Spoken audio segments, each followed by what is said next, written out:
In the quiet suburban community of Cedar Grove, perfection was more than a preference. It was a mandate. Every lawn was trimmed to identical height, every fence painted the same soft cream, and every flower bed lined with regulation-approved stones. The kind of place where conformity was not just encouraged, but enforced. At the center of that control sat the Homeowners Association, a small but powerful committee that dictated the daily rhythm of the neighborhood. Their rules covered everything from the height of mailboxes to the color of holiday lights. And among them, none wielded influence more fiercely than Margaret Ellis, the HOA president. Known for her sharp heels, sharper tongue, and an obsession with order, she saw every home not as a sanctuary, but as a reflection of her authority. For most residents, compliance was easier than confrontation. But for one man, Daniel Moore, things would soon take a very different turn. Daniel had moved into Cedar Grove for its peace. He worked remotely, kept to himself, and found joy in simple things, tending his garden, restoring old furniture, and feeding the birds that gathered by his porch. He wasn't one for attention, but attention found him anyway. It began with a single letter. The envelope, pristine and neatly sealed, carried the familiar HOA logo. Inside, a notice, terse and officious.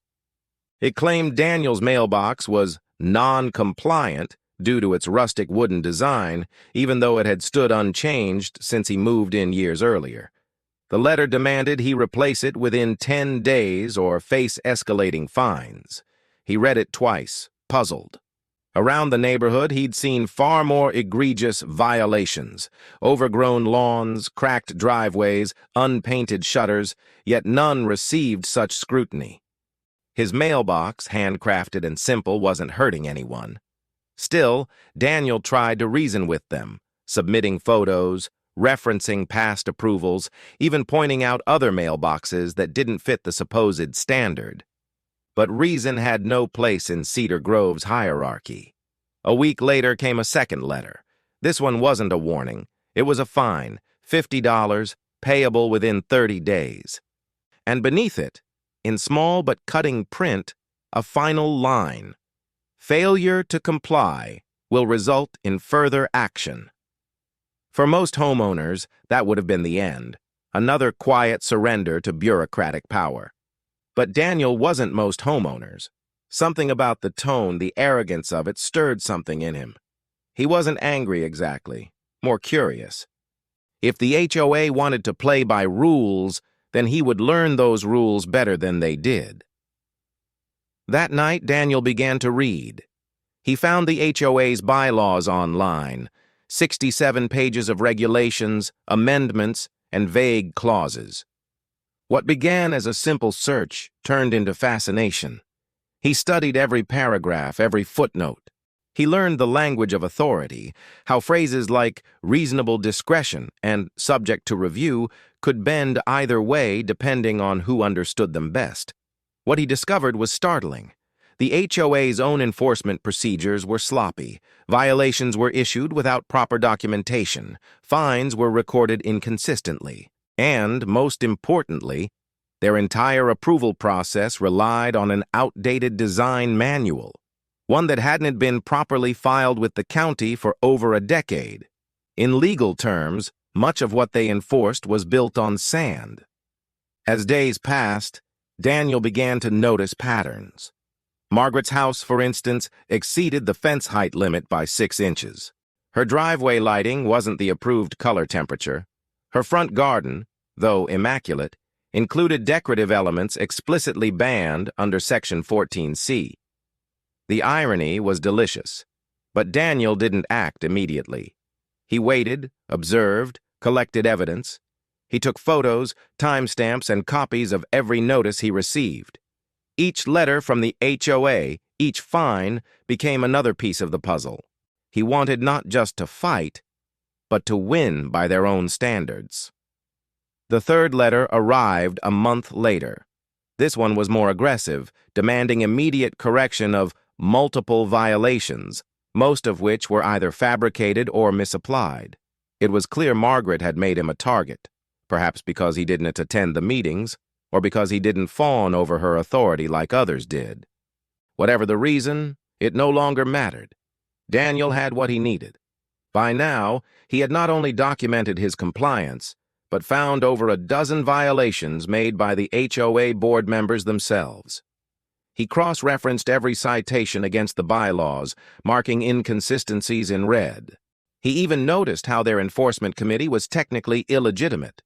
2 of its members hadn't been properly voted in, rendering their authority void under Section 3A. It wasn't anger that guided him anymore. It was precision. With quiet patience, Daniel assembled a report, a meticulous, undeniable record of hypocrisy and mismanagement. He included photos of his non-compliant mailbox next to other identical ones that had never been fined. He listed every breach committed by board members, complete with statute references, and at the end he attached a single, polite letter. It was not a complaint. It was a notice, one that mirrored the tone of theirs. He sent it not to Margaret, but to the HOA's Regional Oversight Office, the body that handled disputes and compliance audits. Then he waited. 2 weeks later, everything changed. Cedar Grove awoke to whispers. The regional auditors had arrived, clipboards in hand, inspecting homes, taking notes, asking questions. Residents peeked from windows as the inspectors moved from house to house. By afternoon, word spread that Margaret's property had been cited for 6 separate violations. Other board members, too, found themselves under sudden scrutiny. Daniel received no letters that week, no fines, no threats, only silence, the kind that came before a storm truly broke. He had not only defended himself, he had turned their own rules into a weapon they could not ignore. And as the HOA scrambled to respond, Daniel realized something even more powerful. In their desperation to control, they had left themselves completely exposed. The balance of power had shifted, but this was only the beginning. When the HOA auditors arrived in Cedar Grove, the neighborhood's calm veneer began to crack. What was once a quiet community defined by manicured lawns and uniform flower beds now pulsed with whispers and nervous glances. For years, the board had ruled unchecked, fining residents, enforcing obscure clauses, and bending regulations at will. But now, the enforcers had become the inspected. Margaret Ellis, the president of the HOA, had built her influence on fear. She was the type who carried a clipboard as if it were a badge, showing up at homes to remind residents of community standards. Yet for all her authority, she had never anticipated being on the receiving end of that scrutiny. When the auditors stepped onto her lawn, tape measure in hand, she felt the first flicker of unease. Her 6-inch fence height violation, once invisible under her reign, now stood in full daylight. Her driveway lights, a warm golden hue she had chosen for aesthetic ambiance, failed to meet the HOA's documented standard. Even her beloved garden gnomes, carefully arranged along her walkway, were technically banned. The irony was not lost on the neighbors. As word spread, residents began pulling out their own copies of the bylaws, some dusting them off for the first time. The same people who once grumbled quietly about unfair fines were now comparing notes, whispering about inconsistencies, and wondering who had triggered this sudden reckoning. Daniel Moore kept to himself. He spent his mornings tending his small backyard garden, quietly observing the storm he had set in motion. He didn't need to gloat. The truth was doing the work for him.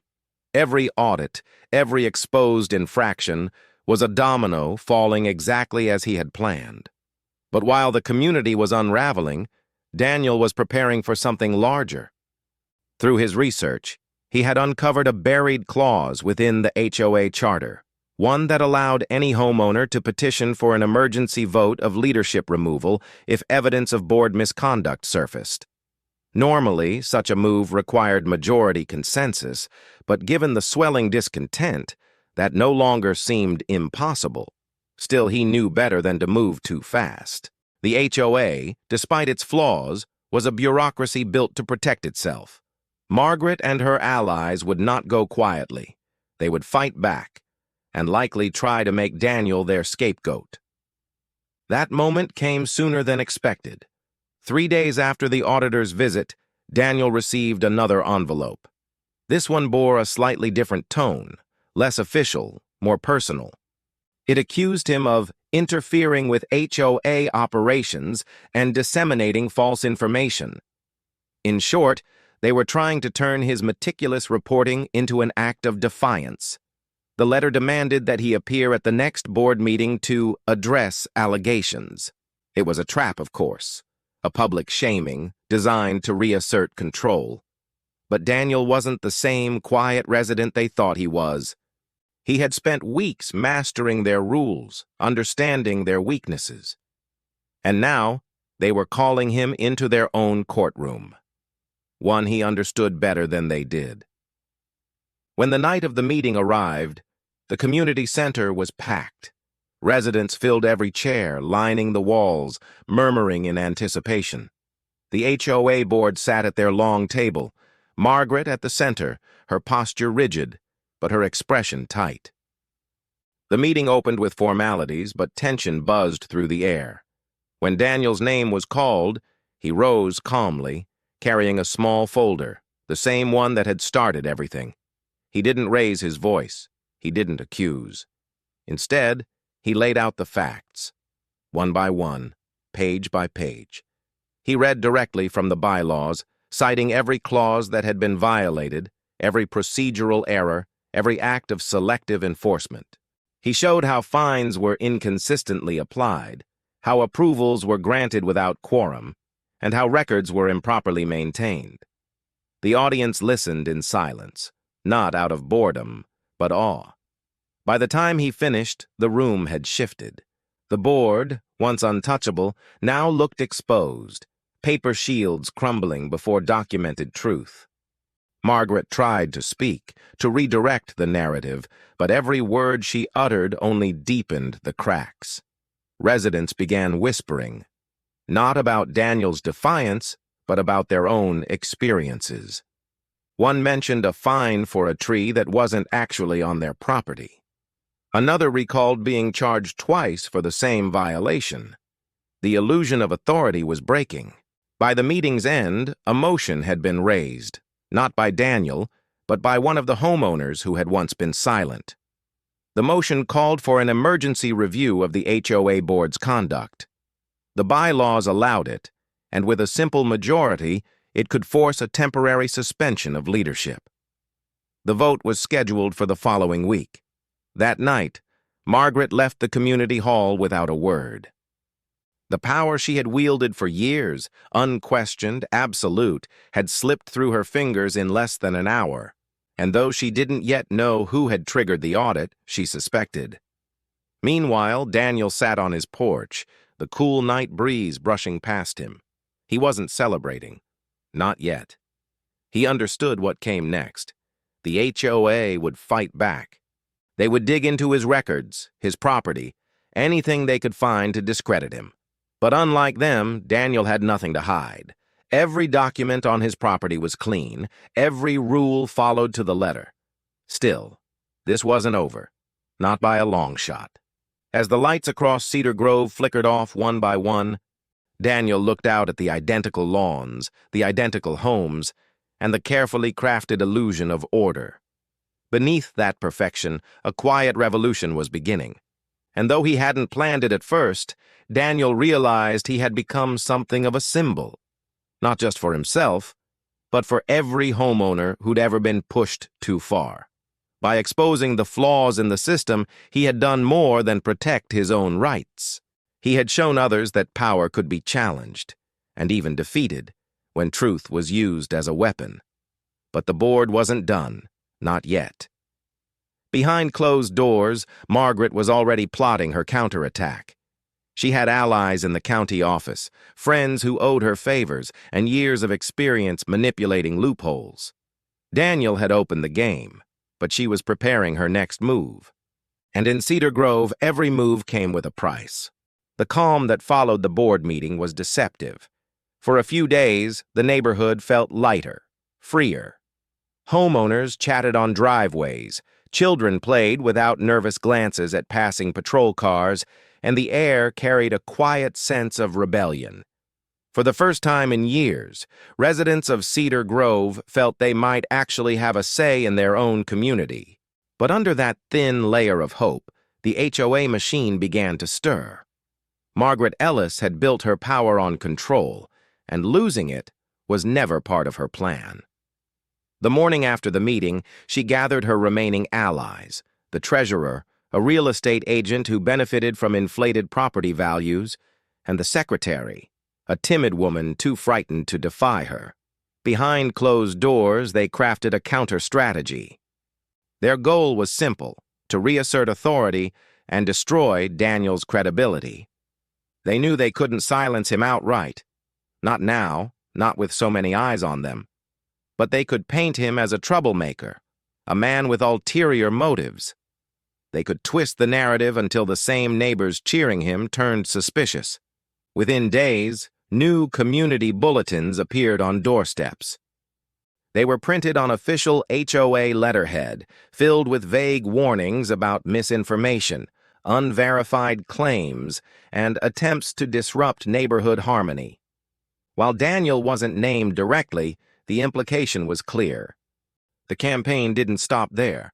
Anonymous complaints began flooding his mailbox. Some accused him of unapproved garden modifications. Others alleged that his backyard shed exceeded height restrictions. None of it was true. Daniel had ensured every detail met code. But each claim triggered a formal review process, buying the HOA time and forcing him into endless paperwork. It was a familiar tactic: bury your enemy under bureaucracy. Yet this time, Margaret underestimated her opponent. Daniel didn't panic. He documented every letter, photographed every delivery, time-stamped every envelope. He noticed how they were all dropped off by the same courier, one employed by the HOA. He tracked patterns, compiling them into a timeline that showed deliberate harassment. Still, the pressure was real. Some neighbors began avoiding him, afraid of being seen as part of his rebellion. Others whispered that maybe he'd gone too far, that challenging the HOA had brought unnecessary chaos. The board's smear campaign was working, at least in part, but not everyone was fooled. A small group of residents, those who had felt the sting of Margaret S. fines firsthand, began meeting quietly in Daniel Bass' garage. They brought evidence of their own: photos of selective enforcement, letters with inconsistent signatures, and, most damningly, invoices showing misused community funds. Among them was an accountant who'd once served on the HOA's finance committee. She revealed that large sums of money, listed as maintenance expenses, had no corresponding receipts. Instead, they traced back to a landscaping company owned by Margaret's cousin. That was the breakthrough Daniel needed.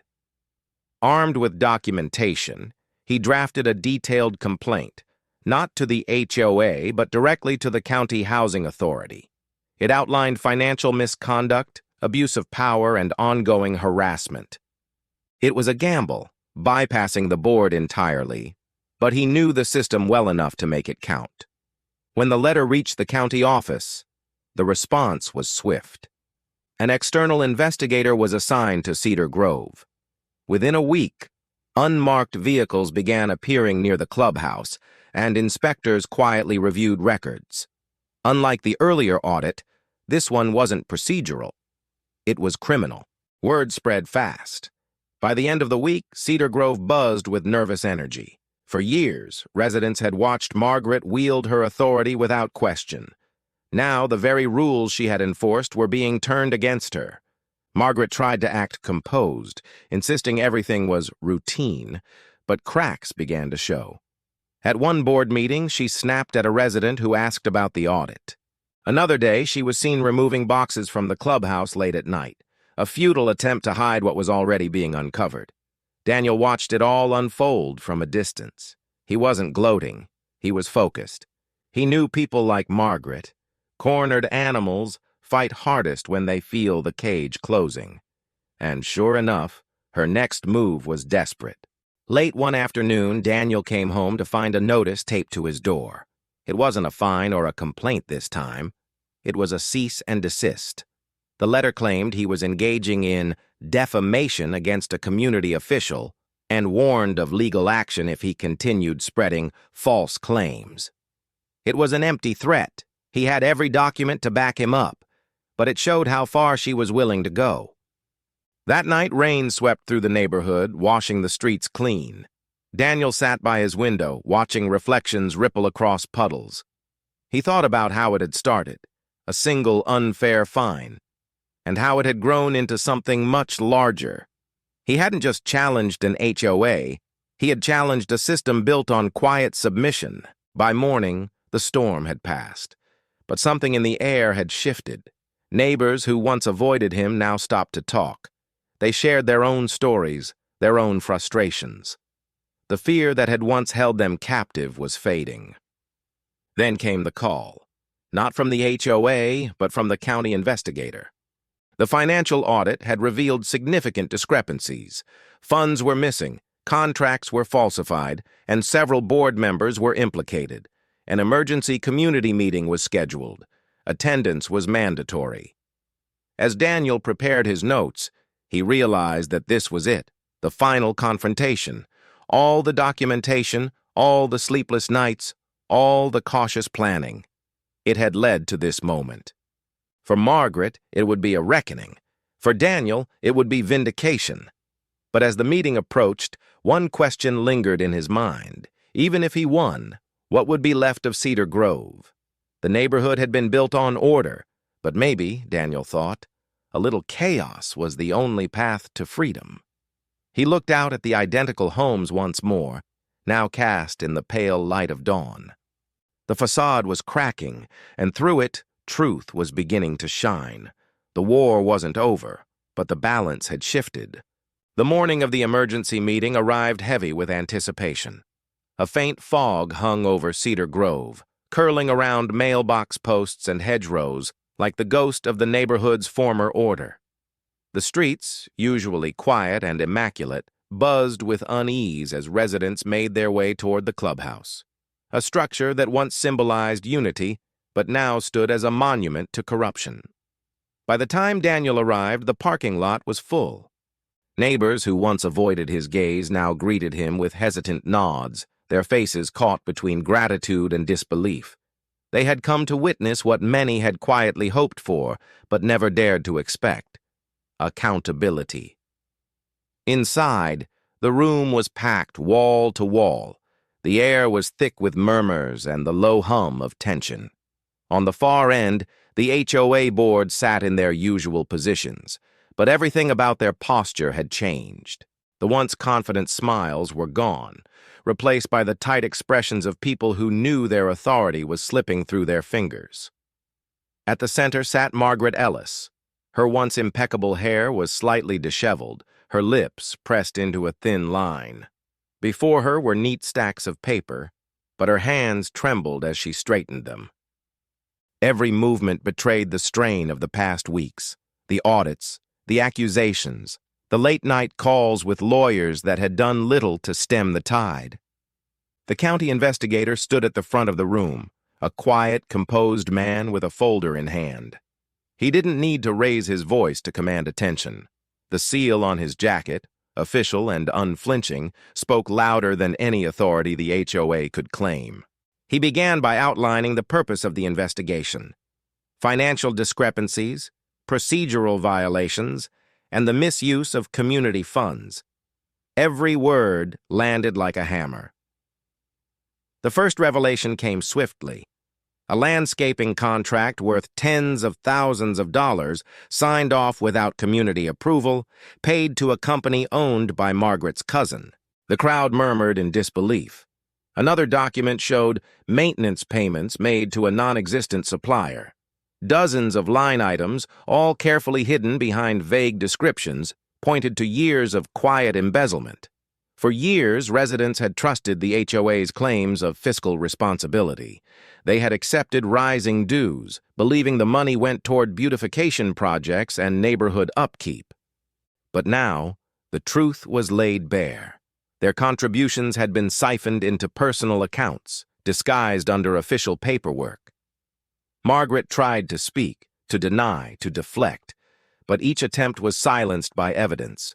The investigator produced bank records, emails, and invoices. Every denial she uttered collapsed under the weight of documentation.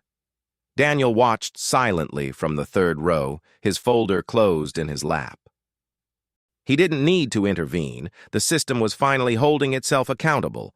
He had given it the nudge it needed, and now it was devouring its own corruption. But for all the vindication, there was a somberness in the air. The neighbors weren't celebrating.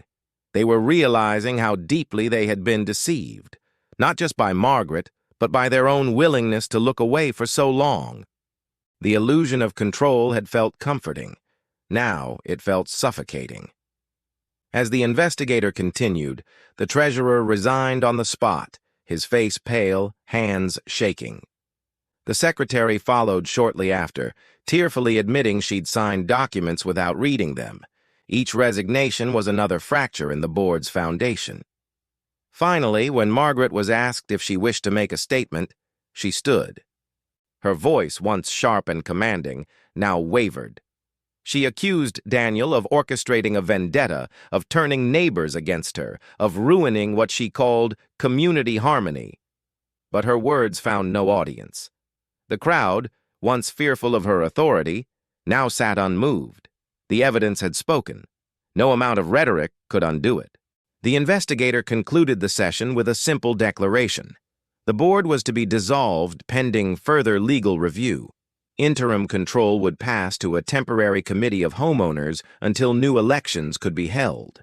The room erupted, not in applause but in quiet, stunned conversation. Years of frustration, fines, and silent resentment finally had a release. Some residents cried. Others sat motionless, processing the enormity of what had just happened.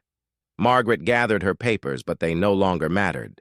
The folder slipped from her hands, scattering across the floor, a fitting image of the chaos she had created.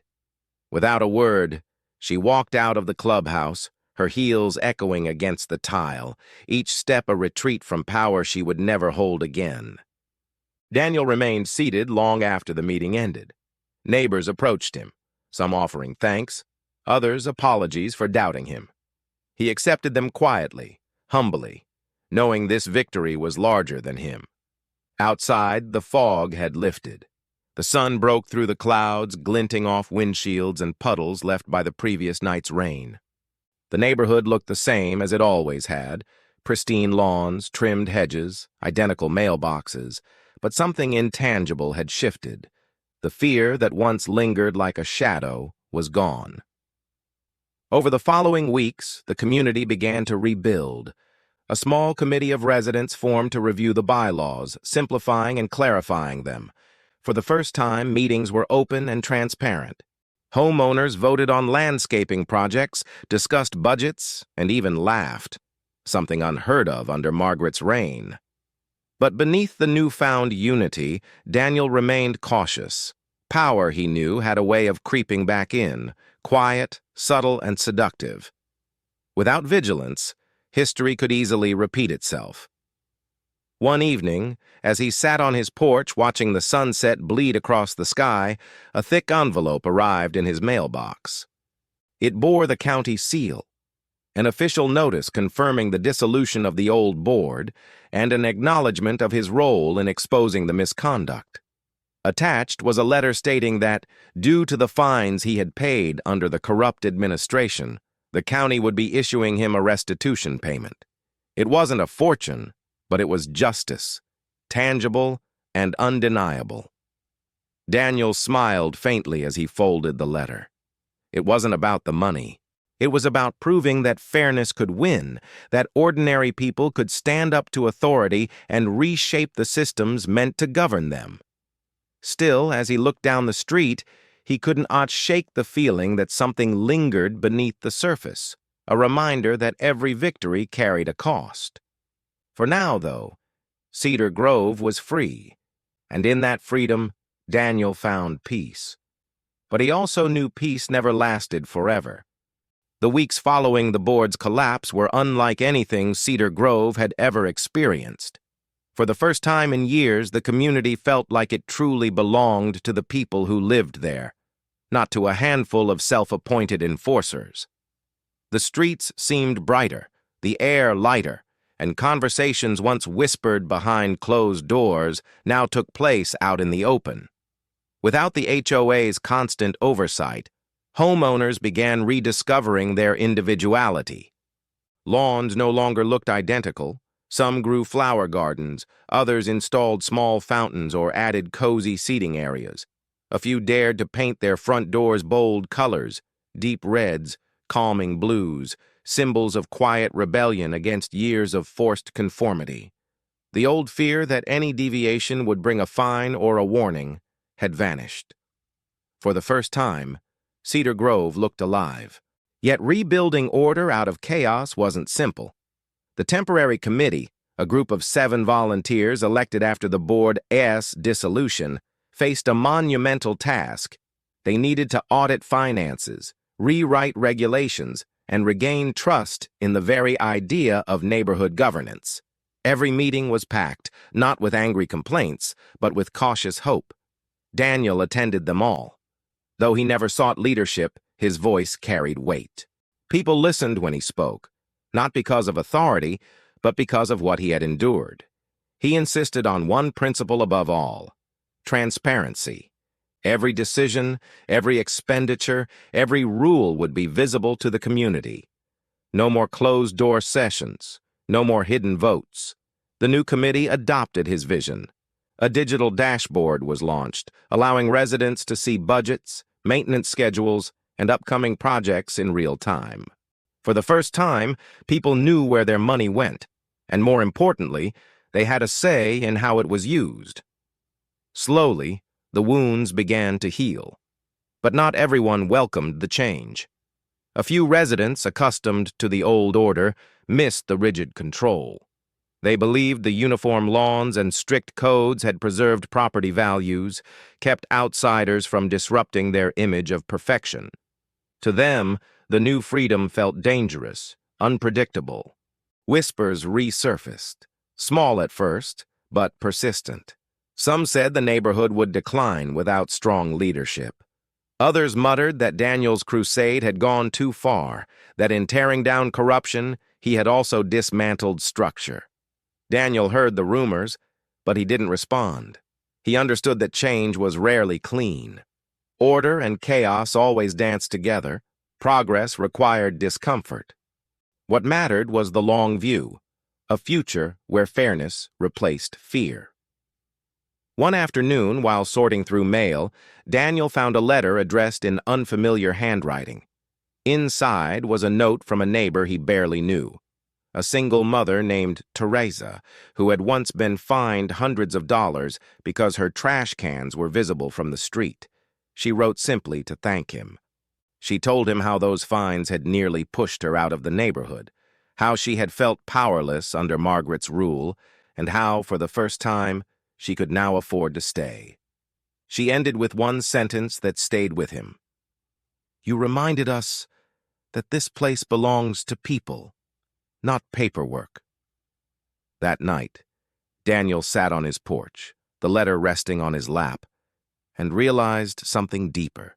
What he had done wasn't just about defeating the HOA, it was about reclaiming humanity in a system designed to strip it away. The community soon began planning its first neighborhood festival, something unthinkable under the old regime. Instead of obsessing over uniform decorations or lawn regulations, residents volunteered to host booths, games, and food stalls. Kids painted banners, families donated supplies. When the day arrived, Cedar Grove felt transformed. Laughter echoed down the streets, music played from speakers set up near the lake, and even those who once resisted the changes found themselves smiling. For a moment, Daniel allowed himself to believe that the worst was behind them. But as the sun dipped below the horizon and lanterns flickered to life, he noticed a figure standing at the edge of the crowd, a woman watching quietly from the shadows near the old clubhouse. The outline was unmistakable. Margaret Ellis. She didn't approach, didn't speak, didn't cause a scene. She simply watched, her eyes scanning the crowd, her expression unreadable. Daniel met her gaze across the lawn. For a fleeting second, neither looked away. Then she turned and walked off into the night, disappearing beyond the glow of the streetlights. Whispers followed in the days after. Some said she had moved away. Others claimed she was threatening legal action to reclaim her position. No one knew for sure. Daniel tried not to dwell on it, but the sight of her lingered in his mind. Margaret was many things, controlling, vindictive, manipulative, but she was also cunning. He doubted she would vanish quietly. Still, there was little room for paranoia. The community had changed. The bylaws had been rewritten to limit power. Every position now subject to term limits and public votes. No single person could ever dominate the board again. And yet, as Daniel looked around, he recognized that freedom came with its own challenges. Without strict enforcement, disputes arose. Over fences, trees, parking. People disagreed more openly now, but at least their voices were heard. The neighborhood was learning to self-govern. Messy, imperfect, human. In many ways, it was stronger than before. But beneath the progress, a new question began to emerge. What happens when the system bends too far the other way? Daniel wondered whether balance was truly possible, whether any community could exist without some form of order, and whether human nature would always pull toward control. Cedar Grove had broken free from its tyrants, but freedom carried weight. It demanded effort, compromise, understanding. And though the scars of the past were fading, they remained. Faint reminders etched into every freshly painted mailbox and repurposed rule. One evening, while attending another committee meeting, Daniel overheard a neighbor jokingly suggest he should run for HOA president when elections came. The room chuckled, but a strange silence followed, the kind that lingers when a joke hits too close to truth. Daniel smiled politely, but his thoughts drifted. He had spent months dismantling a corrupt system. Could he ever trust himself to step into its center? As he left the meeting, the night air cool against his face, Daniel looked up at the stars scattered across the sky. The war for Cedar Grove had ended, but the story of what it would become was still being written. For now, he was content to watch, not as a rebel or reformer, but as a neighbor. Still deep down, he sensed something stirring. Change was constant. But power, even reformed, always sought new hands. And in Cedar Grove, nothing stayed simple for long. Months passed, and Cedar Grove settled into a fragile equilibrium. The chaos of rebellion had quieted, replaced by cautious optimism. Gardens flourished, laughter filled the streets, and the community, for the first time in memory, felt like it was healing. But beneath that peace, new undercurrents began to ripple. Freedom, as Daniel had learned, brought as many challenges as control. Without the rigid structure of the old HOA, disputes now found no easy resolution. What once would have been decided by a fine or a warning now required discussion, and discussion often turned to disagreement. Some homeowners wanted stricter landscaping rules again, claiming that unchecked individuality was lowering property values. Others argued that freedom meant accepting imperfection. The debates grew louder, meetings longer. What had once united the community was now beginning to divide it again, not through tyranny, but through democracy itself. Daniel observed quietly from his usual seat in the back of the room. He had seen this pattern before, the pendulum swinging from one extreme to another. Humanity's need for order always found its way back, no matter how hard people tried to break free from it. And then, one evening, a familiar name appeared on the list of candidates for the new election cycle, Margaret Ellis. Her signature was unmistakable. The room fell silent when it was announced. Some gasped. Others laughed, thinking it a prank. But it wasn't. She had filed her candidacy under the newly revised rules, which, ironically, allowed any homeowner in good standing to run. Her previous misconduct, still under legal review, had yet to result in conviction. Technically, she was eligible. For days, the neighborhood buzzed with speculation. Some residents, remembering her old regime, reacted with outrage. Others, frustrated with the growing disorganization, began to wonder if maybe, just maybe, her leadership had kept things stable. Fear had a way of softening memories. Daniel felt the old tension stir within him. He knew Margaret's charm, her ability to manipulate narratives. Under pressure, people often chose the illusion of safety over the discomfort of freedom. The night of the election meeting arrived with a strange stillness. Rain had begun to fall, soft, steady, relentless. The clubhouse glowed with warm light, casting reflections across puddled asphalt. Inside, rows of chairs filled with tense faces. The election proceeded in formal order. Each candidate was given a few minutes to speak. Most talked about community engagement, budget transparency, and neighborhood unity. But when Margaret took the podium, the air shifted. She didn't apologize. She didn't defend herself. Instead, she spoke of order, pride, and the lost dignity of Cedar Grove. She painted a picture of a neighborhood that had once been beautiful, controlled, harmonious, a place where everyone knew their role and things worked.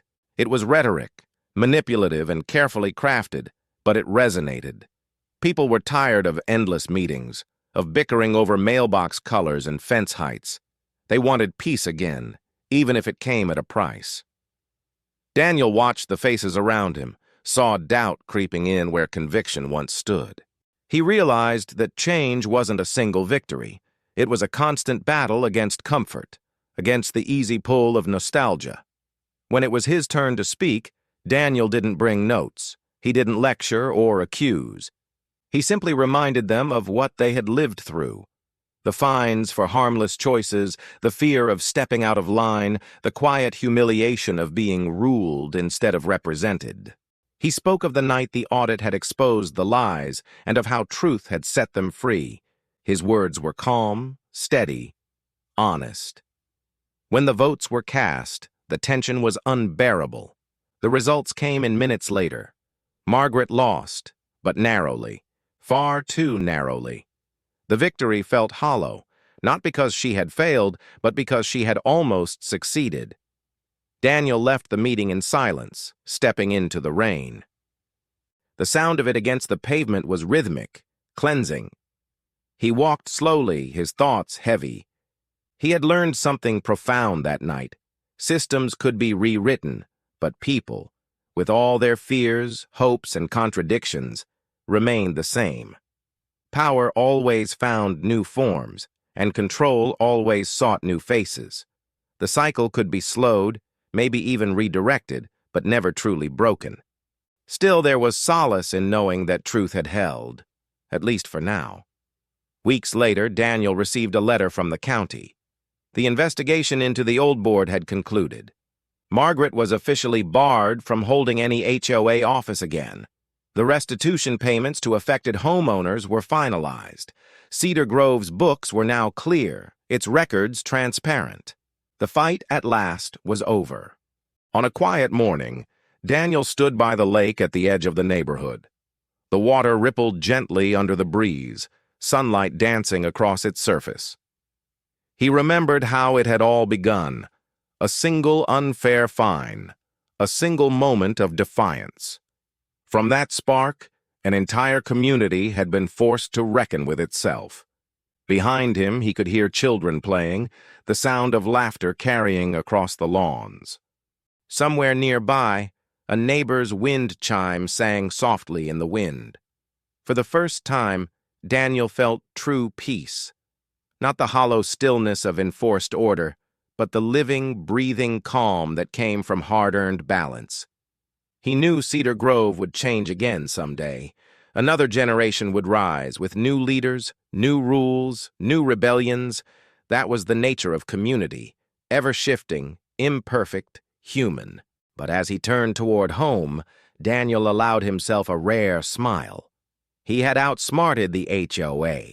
He had exposed its rot, dismantled its tyranny, and, in the end, been paid back for his pain. Yet the real reward wasn't money or recognition. It was watching a place once ruled by fear rediscover what it meant to belong. And though history might someday repeat itself, he knew that somewhere down the line, another voice, quiet but determined, would rise to challenge it again. Because in every system, no matter how powerful, there is always someone willing to ask why. And in Cedar Grove, that had been enough to start a revolution.